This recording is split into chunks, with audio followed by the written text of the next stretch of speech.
నీ కన్ను నిన్ను అభ్యంతరపరిచిన ఎడల దాన్ని తీసి పారవేయము. 2 కన్నులు కలిగి నరకంలో పడవేయబడుట కంటే ఒంటి కన్ను కలవాడవై దేవుని రాజ్యంలో ప్రవేశించుట మేలు అని దేవుని యొక్క వాక్యము మార్కు సువార్త 9వ అధ్యాయము 47వ వచనం ద్వారా దేవుడు మనతో మాట్లాడుతున్నాడు. వాక్యమైనటువంటి దేవుడు మనతో మాట్లాడుతున్నాడు.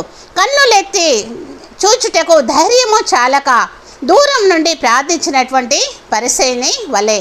అదేవిధంగా సుంకరి పరిసయ్యుని చూసినట్లయితే మనము దూరం నుండి ధైర్యం చాలక రొమ్ము కొట్టుకొంచి ప్రార్థించినటువంటి వ్యక్తి. జక్కయ్య కూడా దేవుణ్ణి కన్నులెత్తి చూచుటకు ధైర్యం చాలక ఉన్నాడు.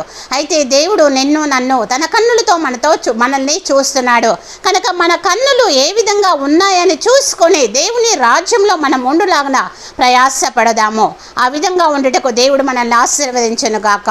ఆమేన్.